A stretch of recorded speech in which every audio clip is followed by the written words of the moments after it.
known Doc for a long time. Some of you have known him a lot longer, but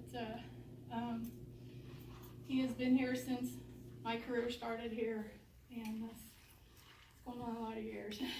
So, Doc has touched a lot of lives in Ellsworth, all over the country, and there's going to be little bits and pieces of him everywhere, and that's a legacy that he can be very proud of. I have one particular story I just want to say. I have an inmate, and he was here. I probably a few months after I first got here. Argued all the time. He came down to the clinic, he was arguing with you. Wouldn't take meds, wouldn't do anything. And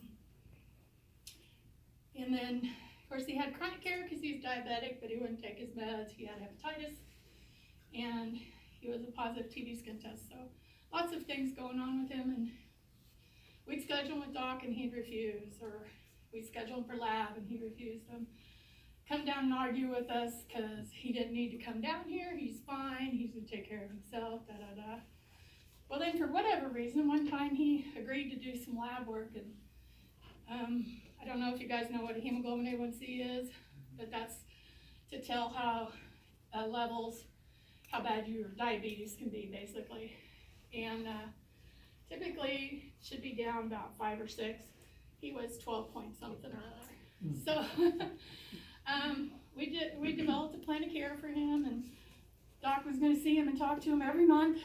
And basically when it first started, it was basically the inmate ranting to Doc and Doc typing on the computer. The Doc's pretty persistent. Most of you all know him pretty well, and eventually, and it took a long time, lots of months, and maybe in over a year or so, suddenly he's agreed to take some pills. And then the next thing you know, he's taken treatment for hepatitis for a cure. He'd taken TB meds to prevent active TB. And then he came in the infirmary just a few weeks ago because he's having stomach pains. And he actually was not as argumentative as he normally was, so he knew he was feeling bad. But anyway, he ended up having to have surgery. And the problem was he wasn't going to be able to meet the surgeon until right before the surgery. So the nurse went in to talk to him about that. And the last thing the inmate said, if Dr. Kepka thinks I need it, I trust Dr. Kepka. So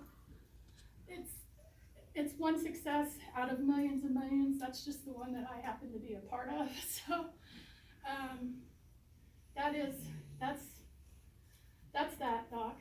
That's the legacy you're leaving, and you'll always be here with us and with everybody that you've touched here. Thank you.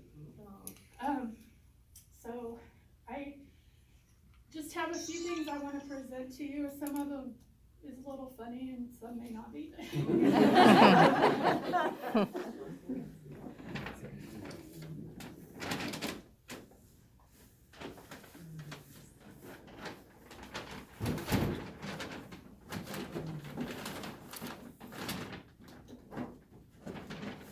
Okay, this is called WTF. Am I doing? So I thought, since you're going to be retired, you're not going to maybe have a little lapse in memory or something. So there's little check boxes there, Doc. You should have come up with this 10 years ago. And then we thought maybe if you get bored, here's a little exploration of Kansas. Great, thank you. The writing's a little small for you. So thought maybe this might help. That should have been around 10 years ago. Well, I actually needed to use it. So. And then I did get a few emails, and actually this is where the magnifying glass will come in handy because they printed off really small. This is from Rita Grum. Please give Dr. Kepka my congratulations, as he has always been very helpful to me when I had questions. Thank you. And this is from Heather. And I honestly do not know how to say her last name, but she is the nurse practitioner in regional office. And she wanted to please wish Dr. Kepka a very happy retirement for me. With last minute items with the transition, I will not make it. We appreciate his years of service. So. And this is from Carrie Mock. And I think, I'm not even sure who she is. I think she's an infirmary nurse at El Dorado, Doc. Dr. Kepka, you have gotten me through some pretty rough nights in the infirmary and clinic both. Thank you for all you do and have done, all that you've taught me, and most of all answering the phone when I needed you. Your absence will be felt throughout the state, I am sure. That being said, happy retirement. I hope your days are filled with all the things that bring you joy and peace. Thank you. This is from Jennifer Heelis. She is the regional office infection control nurse, and she said, best wishes to you, Dr. Kepka. Enjoy your retirement. And then Susie Little, she used to be our officer in the clinic. Hey Mabel, tell Doc I said congrats and good luck and take care. Love, Little. So, okay. Oh, a couple more things and we'll be done. This is in case you want to.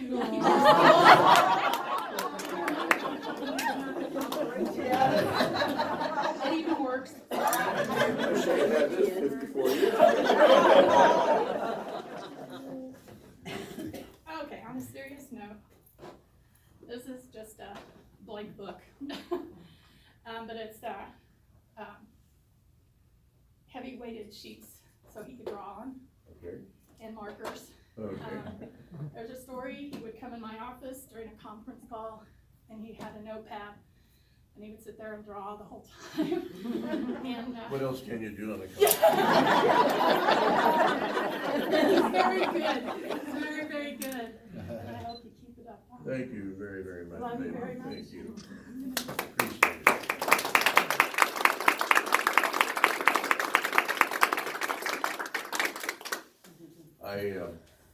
Do I get a chance to say something? Sure.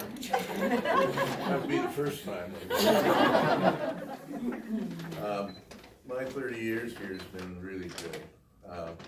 First time that I was asked to come here, Susan, I think, asked me to do that 30 years ago. And I wasn't so sure that that's what I wanted to do. I was pretty busy at that time. But after about a year, I really enjoyed it.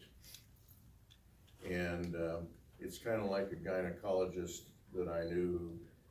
I was one great friend of mine, and when he retired, like most gynecologists, OB-GYNs, they give up the OB and they just do some gynecology, namely a Planned Parenthood or something.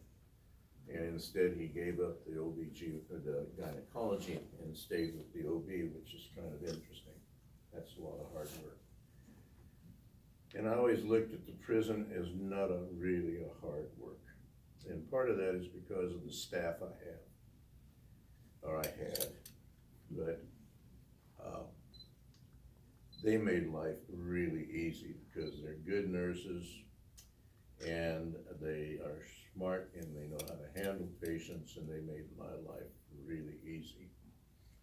And when I took on night call for the state, and that meant I talked to nurses all over for several years, and it was always a big difference when I talked to my nurses than when I talked to nurses from other clinics. It was complete different attitude, knowledge, and you just hung up the phone and said, thank God I'm in Ellsworth.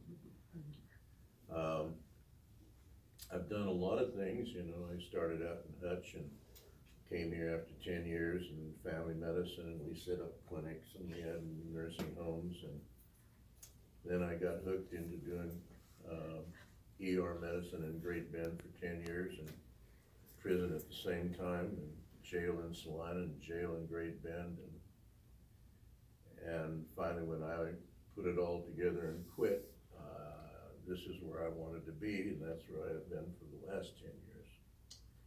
And I guess there's a time in life, as Dirty Harry said in his movie, you ought to know your limitations, and I think I'm gonna be 77, and maybe it's time that I'm not as sharp as I was, and maybe I need to do something else, like retire.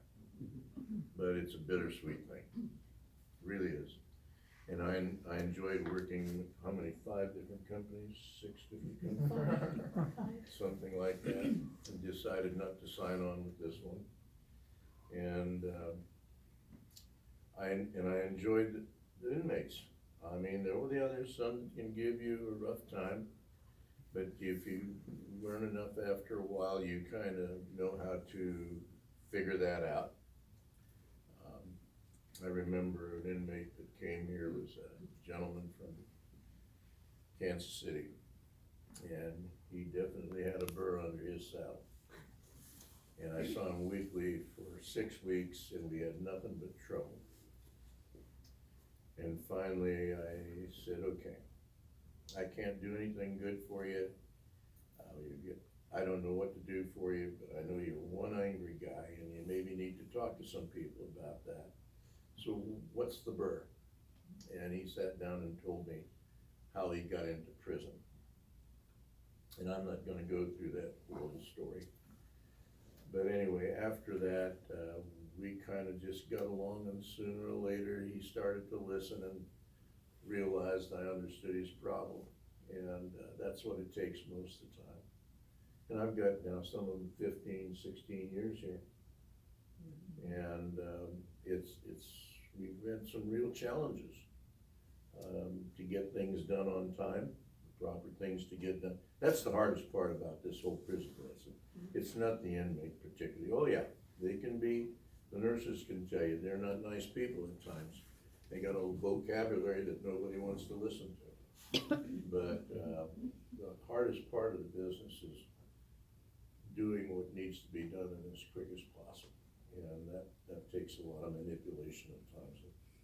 And lately I did a couple of things that probably was real manipulation.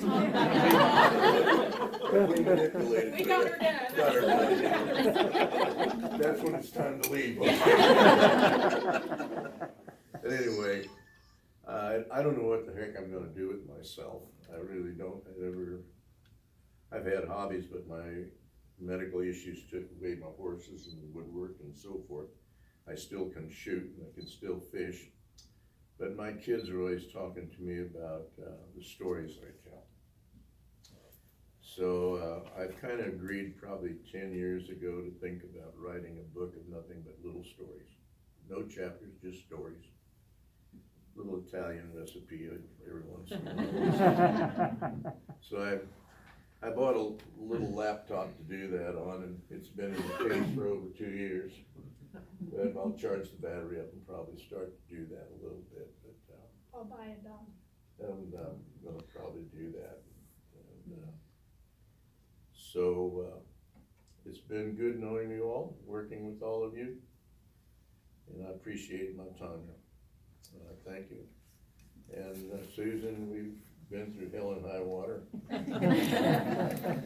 The warden has something for you too. So Dr. Kepka. Yes. Hey, I want to thank you for that cap. You're welcome. This gentleman gave me a cap, a blue cap, and it came from Italy.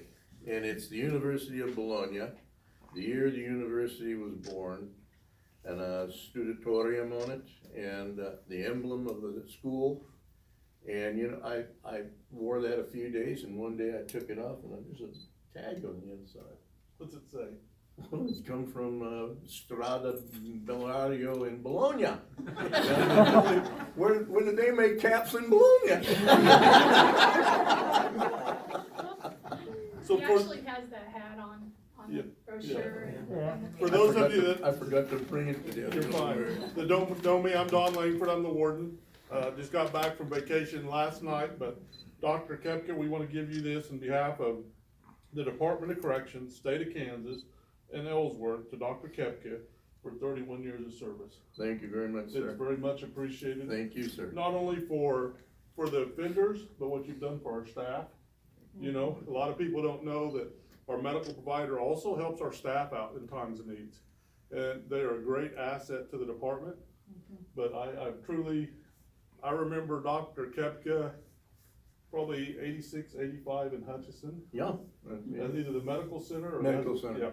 And so I was telling my wife, about this, and she's an RN, and she's like, "You've probably seen him once or twice when we lived in Hutch, so." I bet I saw her once or Yeah. twice in the hospital.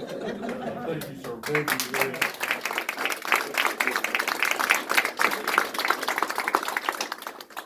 Dr. Strike? I'm Stan Stride, I'm a traveling dentist, and my sadness today is that I always hoped if I ever got hurt or sick, we're on duty. Amen. Thank you, Frank.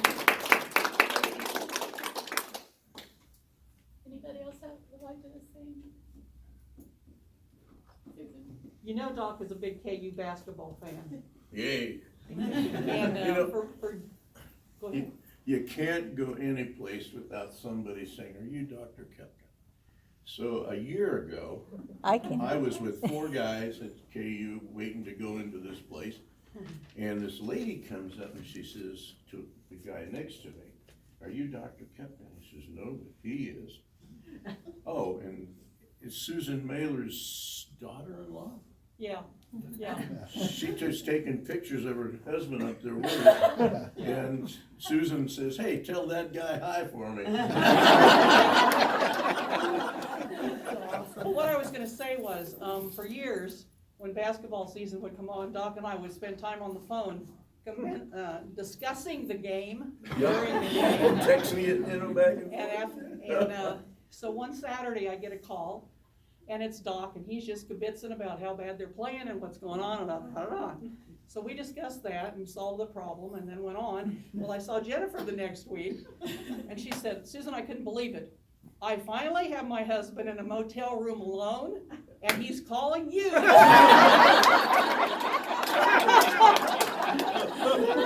Wherever you watch basketball.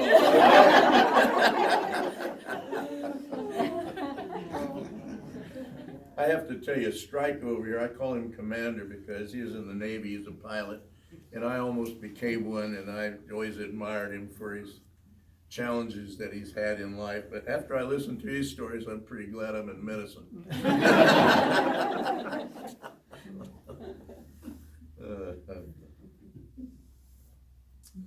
Anybody else? There's still plenty of cake and food next door, so please help yourselves. Well, thank you. Thank you. Thank you, Mabel. Thank you, Doc.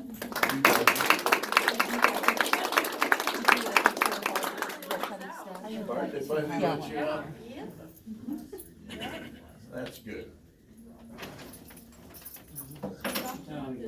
Sure, thank you.